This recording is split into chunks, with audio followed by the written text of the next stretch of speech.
Hi, my name is John, and today I decided to take my nephews Max and Danny to the amusement park. Actually, they're not quite my nephews. I was married to their aunt, the younger daughter of my former mother-in-law, Sarah. But we've been divorced for a couple of years now, and I still get along great with the boys. Anyway, there we were standing at the entrance to the park, and I say to them, "Okay, kiddos, you know the rules. No running off, don't touch anything without asking, and don't take candy from strangers." "Uncle John, we're 10 years old. We're not that stupid." Max rolled his eyes. What a rascal. "All right, smarty pants, let's go already," I grunted, and pulled them toward the ticket booths. The weather today was just right. The sun was shining, the birds were singing. Perfect for riding roller coasters. After buying tickets, we headed for the rides. "Uncle John, I want to go on that one, the tallest one." Danny pointed excitedly toward the huge coaster. "Well, I don't know. You're still a bit small for such extreme stuff," I said doubtfully. "Oh, please, I'm not some kind of coward," my nephew whined, making a pitiful face. What a manipulator he's growing up to be. "Okay, damn you, let's go," I gave in. We had the whole day ahead anyway. We'd still have time to ride the others. Strapped in, we prepared for the start. Danny was bouncing with impatience, but Max had gone a bit quiet. When the car jerked sharply from its place and began to pick up speed on the ascent, I noticed out of the corner of my eye how pale my older nephew had become. Serves him right, the show-off. 2 minutes of screaming, shouting, and adrenaline. Later we tumbled out onto the platform, slightly staggering. "Well, how was it?" I grinned, looking at their dazed faces. "Awesome!" Danny yelled enthusiastically. "Can we go again?" "Nah, man, I'm feeling a bit sick," Max croaked, looking a bit green. "Wimps!" I snorted. "Okay, let's go on. Just let the older one catch his breath."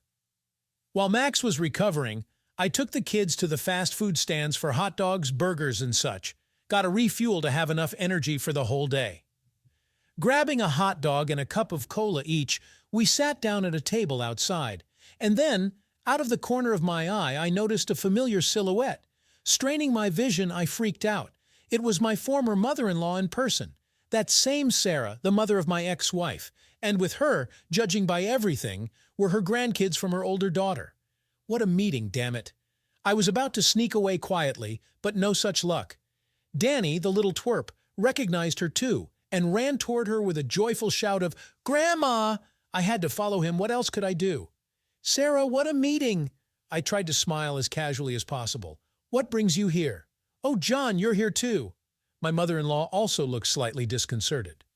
"Well, we came out for a walk with the grandkids. Meet Jake and Lizzie." I stiffly greeted the children. They stared at me with curiosity. The awkwardness hung in the air like a fog over a swamp. What were the odds of running into each other after so many years? "And we're here with Uncle John and Max," Danny, meanwhile, was happily telling his grandma. "And we already rode the roller coaster. Now we're eating hot dogs."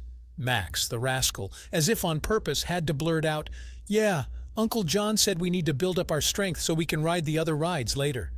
"Oh, really?" Sarah smiled politely. "We'll have fun. We'd better get going, right, kids?" But then Danny had to butt in again. "Grandma, let's go together. Please, please. Max and I want to ride the cars. Pretty please." I wanted to sink through the ground. My ex-mother-in-law looked at me doubtfully, apparently deciding how to tactfully refuse. Oh, the damn awkwardness. In the end, Danny's persuasion had an effect, and our whole strange group moved toward the go-karts. At least it was some safe entertainment, because the roller coaster was making me a bit queasy too, to be honest.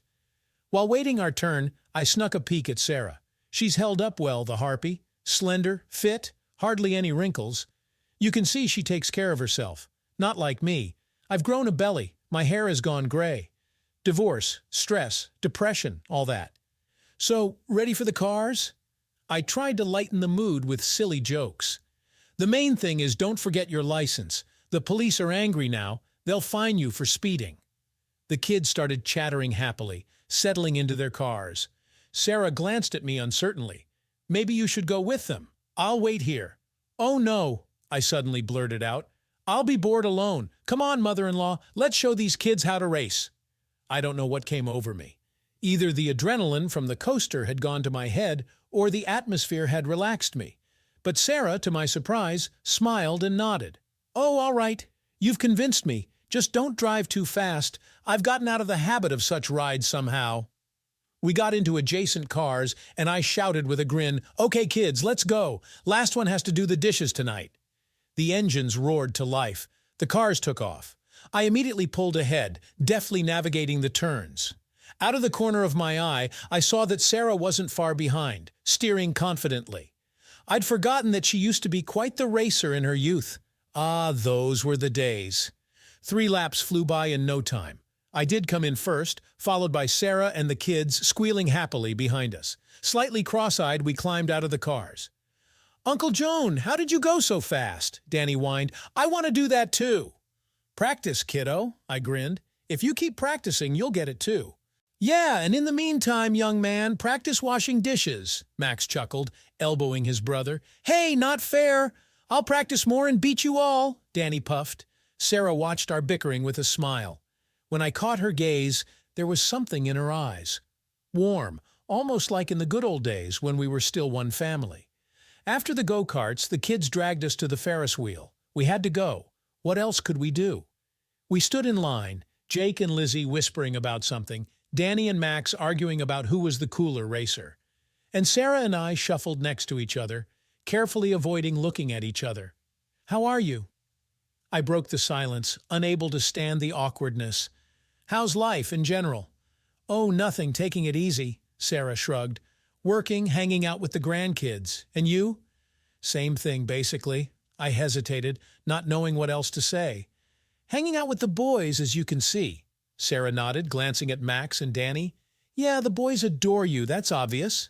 "Well, I'm kind of their uncle," I grinned. "It's kind of expected, I guess." She smiled wistfully in response. "Even after the divorce with Emily, you keep in touch with them.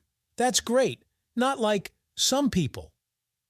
I understood that she was referring to her former son-in-law, the husband of her older daughter, who had taken off into the sunset after the divorce, forgetting about the children.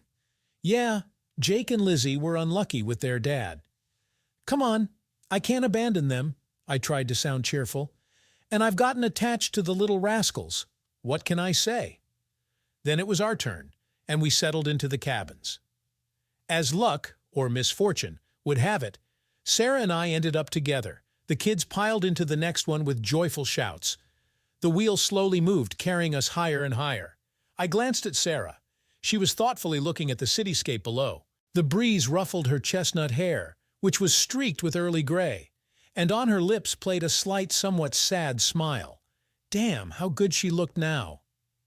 As if sensing my gaze, she turned to me. I looked away in embarrassment, pretending to study the skyscrapers in the distance. But out of the corner of my eye, I saw that she kept looking at me, as if studying me, trying to understand something. "You know, I've missed it," Sarah suddenly said softly. "Those times when we were all together, one family." A lump rose in my throat. All those memories that I had carefully pushed deep down came flooding back with renewed vigor. My wedding to Emily, family holidays, trips to picnics with the whole gang, the laughter of the children, the grumbling of the mother-in-law, who was always criticizing me. But deep down I know she loved me. "Yeah, it was great," I managed, barely keeping my voice steady. "Too bad it turned out the way it did." Sarah nodded sadly and turned away. And I suddenly had an irresistible desire to hug her, to comfort her, to tell her that everything would be all right. But I restrained myself. There was too much between us. The memories were too painful. We silently looked in different directions as the wheel made its leisurely turn. Leaving the Ferris wheel, Sarah and I and the children wandered along the park paths. Danny and Max raced ahead, engrossed in debating which other rides to go on before the end. Sarah and I trailed behind, in no hurry to catch up with the young naturalists. "How quickly time flies," Sarah said thoughtfully, watching her frolicking grandchildren. "It seems like only yesterday Emily was the same tomboy, running around the yards from morning till night. And now look, she's grown up herself, has her own life," Sarah sighed. "And you too, probably." "I'm sorry, I didn't mean to stir up the past." I shrugged, trying to feign indifference. In fact, everything inside me clenched with bitterness and longing. Yes, it was. It's gone. But to forget was not so easy. It's okay. The story of our love is over. The main thing is that no one got hurt. I tried to speak casually, but my voice faltered treacherously. You've always been a good husband, John, Sarah said softly, touching my shoulder. I may not have always shown it, but I liked you, really. Her touch burned even through the fabric of my shirt. Damn it! Why did one look at her, one touch still make me shudder? So many years have passed, but it's like yesterday. Come on, what kind of husband am I? I grinned bitterly. I couldn't even keep my marriage together. Sarah suddenly stopped and turned me to face her by the shoulders. She looked me straight in the eye, seriously and piercingly. Don't you dare blame yourself, you hear me? You're both good. Relationships are always work, and you couldn't handle it. But at least you didn't abandon the kids, and Emily is just as much to blame. Stop beating yourself up. I was taken aback by her pressure. And in the old days she criticized more than she praised. The years change people. Or maybe they just put priorities in place. Thank you, Sarah, I said quietly, covering her hand with mine.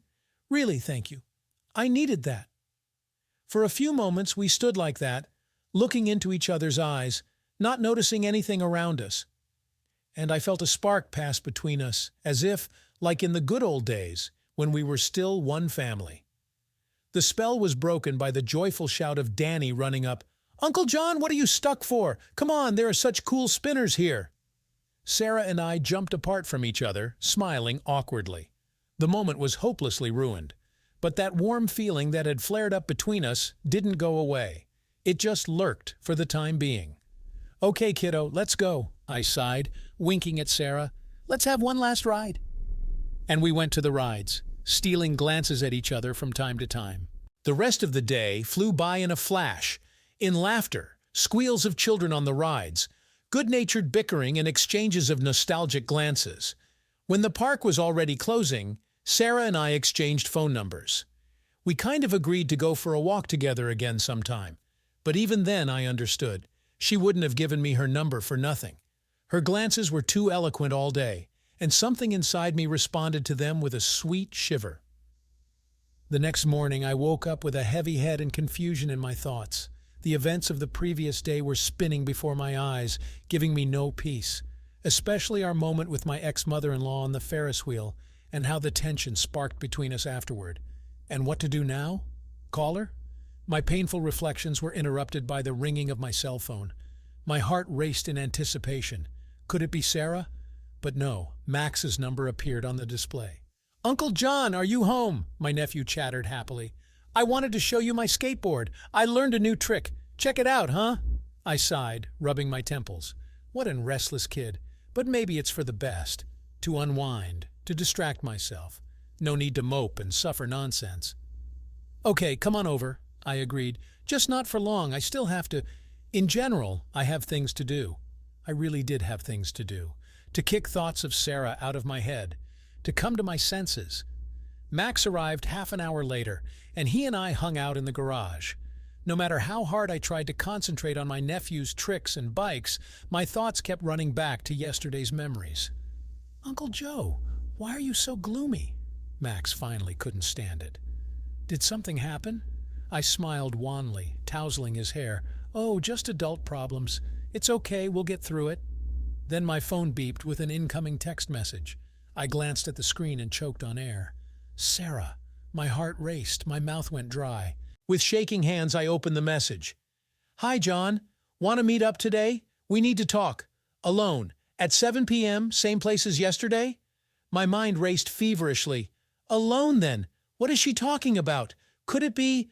No, that's crazy. She's my ex-mother-in-law, my ex-wife's mother. I can't. It's wrong. But at the same time, how can I deny that spark, that attraction that flared up between us yesterday? Those looks of hers, full of warmth and sadness, my reciprocal emotions, as if all those years apart had never happened. Okay, I'll be there at 7, I typed quickly before I changed my mind. I sent it and exhaled, as if I had jumped off a cliff into the unknown. Come what may, we'll figure it out. The rest of the day passed as if in a fog. Max, seeing my absent-mindedness, quickly packed up to go home, and I wandered around the house, unable to find a place for myself. I was burning with excitement and anticipation. At exactly 7, I parked in the same spot as yesterday. Sarah was already waiting for me at the park entrance, beautiful and solemn, like a death sentence. I took a deep breath as I got out of the car to meet her. There was no turning back. "Hi," I said softly, stopping in front of her. Sarah smiled back somehow strangely, tensely. "Hi, I was thinking. Anyway, we need to talk. Come on." And she resolutely headed deep into the park. I obediently followed, feeling my heart pounding in my throat. We walked to a small bench under a sprawling oak tree and sat down silently. For a few minutes we just looked ahead, not knowing what to say. Sarah was the first to break the silence. "John, she faltered, clearly choosing her words. "What happened between us yesterday?" "It doesn't mean anything," I said quickly, trying to save face. "Just nostalgia. Don't worry about it." Sarah suddenly exploded. "What does nostalgia have to do with it? Don't you get it? Damn it, I just missed you." My jaw dropped. Well, what a twist. But my mother-in-law seemed to be just getting into it. "All these years after your divorce, I couldn't find peace. I thought, what a fool, I should have been softer with my son-in-law, more respectful. Maybe then we would have kept the family together. And then I realized, I just miss you, you idiot. Not the family gatherings, but you, as a man. But it was too late." I listened, dumbfounded, unable to believe my ears. My mother-in-law, a woman 15 years older than me, the mother of my ex, was essentially confessing her love to me. Is this a dream or a prank? "Wait, let's clarify," I mumbled, trying to gather my thoughts. "So you're saying, in all seriousness, that, well, you have feelings for me?" "What other feelings are there?" Sarah threw up her hands. "I love you, you oaf, with all your flaws and quirks. And yesterday in the park I realized that you're not indifferent to me either. So let's not beat around the bush. What do you say? Are you willing to try, being together?" She said the last words, almost in a whisper, lowering her eyes. And I was silent, completely stunned and not knowing what to say. My mind was screaming, "You can't, this is crazy, it's wrong." But my heart was pounding somewhere in my throat, sweetly sinking, nudging me. "Come on, make up your mind, stop being a coward. I need to think," I finally squeezed out, cowardly avoiding a direct answer. "This is so unexpected, I'm totally confused." "I see," Sarah said quietly after a pause. "Well, I'm a fool. I'm sorry. I shouldn't have done all this." She got up and quickly walked away, leaving me sitting there in complete confusion. What should I do? Run after her? Tell her that I like her too? Or pretend that nothing happened? Forget this crazy conversation? Damn, why is everything so complicated? It seems easier to hang myself than to deal with these love entanglements, especially when it comes to former relatives. Sighing heavily, I got up and trudged toward the park exit. What to do? I didn't know yet. Or rather, I knew, but I was afraid to admit it even to myself. Already approaching the car, I froze as if struck by lightning. Sarah was sitting on the hood, calm and determined.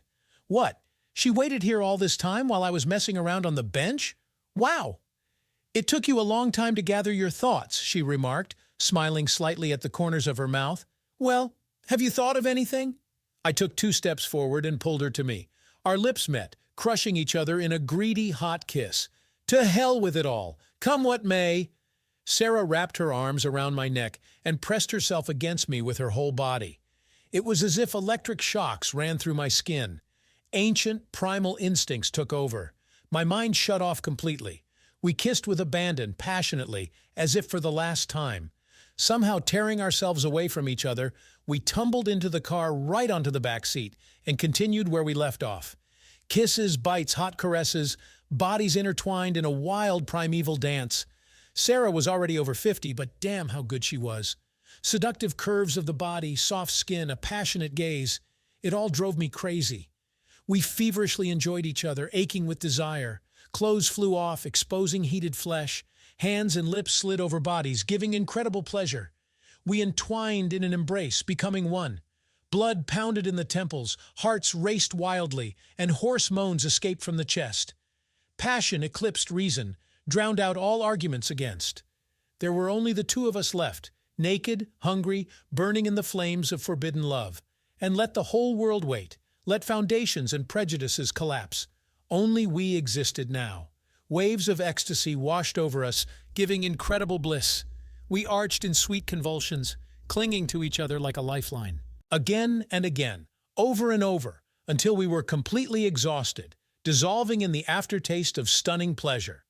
Then we lay in silence for a long time, catching our breath and realizing what had happened. We touched each other gently, as if afraid that everything that was happening was just a dream.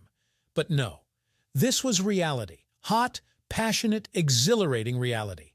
God, what have we done? Sarah muttered, hiding her face on my chest. I hugged her tighter, inhaling the scent of her hair.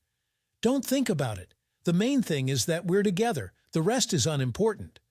But the kids, the people, what will they say? How will we look them in the eye?